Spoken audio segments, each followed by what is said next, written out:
आज जो हियरिंग चल रही थी उसमें काफ़ी आप देखें कि तनाव वाला एक माहौल हमें नज़र आया और जजेज़ हमें उस पॉइंट पे फंसे हुए नज़र आए जो केस के डिसीजन के बाद मेरा ख्याल है सामने लाना जो है वो एक अजीब पहलू लग रहा था। और बहुत दफ़ा मैं जब अटेंड करी थी तो मैंने जस्टिस मोइनुद्दीन साहब के मुंह से भी मैं सुनती हुई मुझे आवाज़ आ रही थी और मुझे हैरत हो रही थी कि जो पार्लियामान में बाकी जमातें बैठी हैं उनको भी सीट्स मिल जानी चाहिए। तो मैं याद कराना चाह रही हूँ अपने तमाम मुअज़्ज़ज़ जजेस को जिनका हमें बड़ा एहतराम है कि ये एक आइनी बेंच है और आइन के तकाज़ों को पूरा करना इस बेंच का मेन काम है। गो कि इस बेंच को बनाने के लिए या एक गैर आइनी तरीके के अमल को किया गया, जुल्म जबर तशद्दुद करके ये गैर आइनी बेंच आइनी तरमीम की गई गैर आइनी तरीके से, और अब जो ये उसके नतीजे में आइनी बेंच बना है इसने आइन को अपहोल्ड करना है। और आइन की स्पिरिट प्रोपोर्शन ऑफ रिप्रेजेंटेशन बताती है, वो ये बताती है कि अगर एक जमात को लोगों का वोट मिला है और उसके तनासुब से उसकी रिप्रेजेंटेशन हुई है तो उसी तनासुब से उनको रिज़र्व सीट्स मिलेंगी।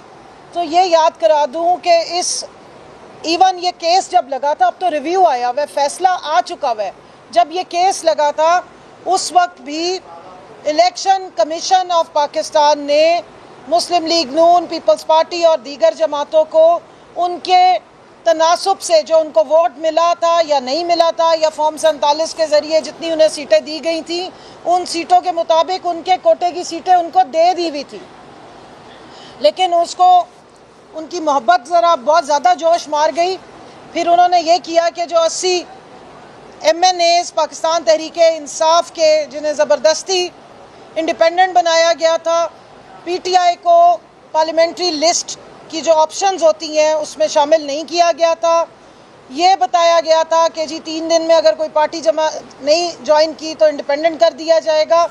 उसके बाद भी जो सीटें हमारी बनती थी, जो तकरीबन 22 से 23 सीटें नेशनल असम्बली की और बकाया टोटल मिला के ख़वातीन की और माइनॉरिटीज़ की मिला के 78 सीटें बनती हैं, वो भी बड़ी मोहब्बत के साथ रेवड़ियों की तरह खैरात समझ के, माले मुफ्त और या माले गनीमत समझ के इन्हीं पार्टीज़ में बग़ैर किसी आइन के, बग़ैर किसी कानून के बांट दी गई थी।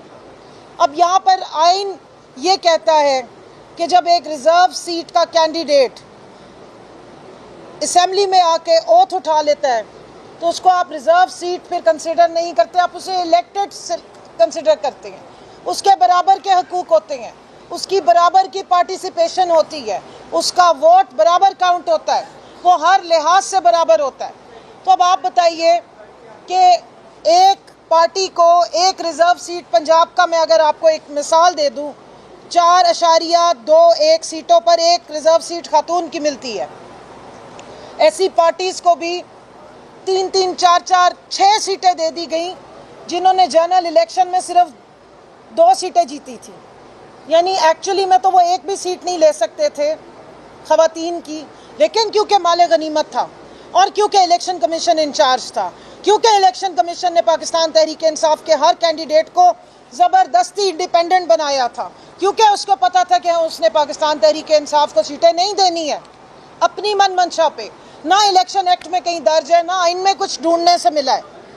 तो इसलिए बड़े दिल के साथ, खुले हाथ से, आओ तुम्हें भी दे देते हैं, चलो आओ तुम्हें भी दे देते हैं, तुम भी खुश हो जाओ, तुम भी खुश हो जाओ। और उसके ऊपर आज तक इलेक्शन कमीशन की कोई तंबीह नहीं की गई। तो मैं मोहतरम जजेस से पूछना चाहती हूँ कि क्या आपको ये लकूना आइन में नज़र नहीं आ रहा? और ये कहने को तो आइनी बेंच है, क्या आपको spirit of constitution, proportion representation का इतना बड़ा फैक्टर, जो जमहूर की आवाज़ है, जो वोट की सेंटिटी है, जो वोट को इज्जत दो का नारा लगाने वाले थे, उसी नारे को कंसिडर कर लें अगर, तो वोट किसी और पार्टी को मिल रहा है, वोट किसी और को मिल रहा है और रिप्रेजेंटेशन किसी और को दी जा रही है, तो प्रोपोर्शन कहाँ जाएगी, तनासुब कहाँ जाएगा? अवाम ने जिनको वोट नहीं दिया पहले ही उनके साथ बड़ी मोहब्बत कर ली गई है, अब डाका नंबर 2 करके रिज़र्व सीटें भी उनको दान की जाएं। ये रिज़र्व सीटें मुफ्त की सीटें नहीं होती, ये जहन में रखिए। इनका बड़ा बहुत ही एक्स्ट्रा ऑर्डिनरी रोल होता है असेंबली में। ये पूरा तनासुब बदल सकती हैं किसी भी पार्टी का। अगर एक पार्टी ने उस तनासुब से सीटें ही नहीं जीती, आप उनको ये दान में दे देंगे तो उनकी तो रिप्रेजेंटेशन ही बदल जाएगी। तो फिर मैं ये मुअद्दबाना गुजारिश करूंगी, अभी तो हमें पूरी उम्मीद है क्योंकि फैसला हमारे हक में आया हुआ है। 78 सीटें इसी सुप्रीम कोर्ट ने 11 मेंबर्स ने पाकिस्तान तहरीक इंसाफ को दी हुई हैं। अभी ये रिव्यू फाइल है, अपील फाइल नहीं हुई हुई, लेकिन क्योंकि पाकिस्तान में अचानक ज़लज़ले आ जाते हैं और 8 फरवरी को लोग फॉर्म 45 वालों के लिए पाकिस्तान तहरीक इंसाफ के उम्मीदवारों को, जिन्हें रोलर कोस्टर, टिंडे, खुस्सा, चिमटा ज़बरदस्ती पकड़ाया गया था, उनको भी ढूंढ के वोट डाल देते हैं। तो 9 फरवरी को अचानक उल्टा होता है और फॉर्म 47 में से कुछ और निकल आता है। तो अल्लाह ना करे कि जो पाकिस्तान की सुप्रीम कोर्ट ने 13 मेंबर्स ने मिलके फैसला लिखा था, उसमें से 11 मेंबर्स ने ये सीटें ऑलरेडी फैसले के मुताबिक पाकिस्तान तहरीक इंसाफ को दे दी हैं। फिर 26वीं गैर आइनी तरमीम हुई, उसके नतीजे में आइनी बेंच आया। आप कहीं खुदा न खास्ता वही हाल ना हो कि 8 फरवरी को डब्बे किसी और में वोट गए थे और निकले फॉर्म 47 थे। अगर उस तरह का कोई हादसा या ज़लज़ला आता है तो फिर मेरी मुअद्दबाना गुजारिश है, जान की अमान पाऊँ, फिर आप इलेक्शन कमीशन को ताला लगवाएं और पाकिस्तान में ये इलेक्शन का ड्रामा ही ख़त्म करें। फिर ज़रूरत क्या है आवाम को भी ख्वार करने की, फिर लाखों करोड़ों के ये पेपर और बैलेट पेपर जमा करने की। जब पाकिस्तानी आवाम को बैलेट पेपर पे मोहर लगाने के बाद उस मोहर का एक्चुअल रिज़ल्ट मिलना शुरू हो जाए, फिर दोबारा खोल दीजिएगा। अभी तक तो इस तरह के मामलात नज़र नहीं आ रहे। वोट आवाम जाके डालती है, लाखों करोड़ों रुपया बजट के पैसों से एलोकेट होता है इलेक्शंस के लिए। उसके बाद कितने टीचर्स हैं, कितनी और इंतज़ामिया है, कितनी मशीनरी है जो डिप्यूट होती है। पाकिस्तान की पुलिस, पाकिस्तान की फ़ौज, हर एक को उस इलेक्शन पर लगाया जाता है, लेकिन खोदते हम पहाड़ हैं और निकलता मरा हुआ चूहा है बीच में से।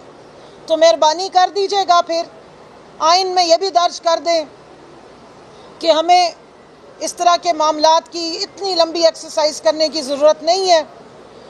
और मैं समझती हूँ कि फिर अदालतों की बजाय प्रेस क्लब ज़्यादा हमें इफ़ेक्टिव नज़र आते हैं। प्रेस कॉन्फ्रेंसेस हमें ज़्यादा, उनमें कोई जान नज़र आती है।